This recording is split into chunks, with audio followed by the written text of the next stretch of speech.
ખેડૂત આંદોલનને લઈને મોટા સમાચાર। 14 ડિસેમ્બરે દિલ્હી કૂચ કરશે ખેડૂતો, બંઢેરનું એલાન। શંભુ બોર્ડર પર બેઠેલા ખેડૂતોએ ફરી એકવાર દિલ્હી કૂચનું એલાન કર્યું છે। ખેડૂત નેતા સરવણસિંહ પંઢેરે મંગળવારે પ્રેસ કોન્ફરન્સમાં કહ્યું હતું કે હવે અમે 14 ડિસેમ્બરે દિલ્હી તરફ કૂચ કરીશું। અમારા પ્રદર્શનને 303 દિવસ પૂરા થઈ ચૂક્યા છે અને ખેડૂતોના આમરણ ઉપવાસ પણ 15મા દિવસ પર પહોંચી ગયા છે। અમે હંમેશા વાતચીતનું સ્વાગત કર્યું છે, પરંતુ સરકાર તરફથી કોઈએ અમારો સંપર્ક નથી કર્યો। તેમણે કહ્યું કે બંને સંગઠનોએ નક્કી કર્યું છે કે અમે 14 ડિસેમ્બરે 101 ખેડૂતોને મોકલીશું। આવતીકાલે અમે ખેડૂતોના આંદોલનની સફળતા માટે પ્રાર્થના કરીશું।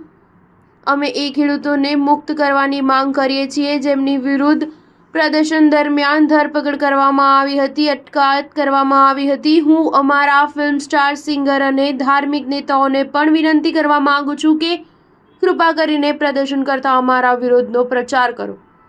આ પહેલા સંયુક્ત કિસાન મોરચા અને કિસાન મજદૂર મોરચાના બેનર હેઠળ 101 ખેડૂતોના જૂથે 6 અને 8 ડિસેમ્બરે પગપાળા દિલ્હી જવાના 2 વખત પ્રયાસો કર્યા હતા, પરંતુ હરિયાણાના સુરક્ષા કર્મચારીઓએ તેમને આગળ વધવા નહોતા દીધા। આ દરમિયાન ખેડૂતો અને સુરક્ષા દળો વચ્ચે ઘર્ષણ જેવી સ્થિતિ સર્જાઈ હતી। ત્યારબાદ ખેડૂતોને પાછળ ધકેલવા માટે ટીયર ગેસ સેલનો ઉપયોગ કરવામાં આવ્યો હતો। આ દરમિયાન ઘણા ખેડૂતો ઘાયલ પણ થયા હતા। પંજાબ હરિયાણાના શંભુ બોર્ડર પર ખેડૂતો પોતાની માંગણીઓને લઈને ઉગ્ર દેખાવ કરી રહ્યા છે। ખેડૂતો બોર્ડર પર શુક્રવારથી દેખાવ પ્રદર્શનો સાથે દિલ્હી કૂચ કરવાનો પ્રયાસ કરી રહ્યા છે। સ્ટાર ન્યૂઝ 7 હંમેશા સચ્ચાઈની સાથે।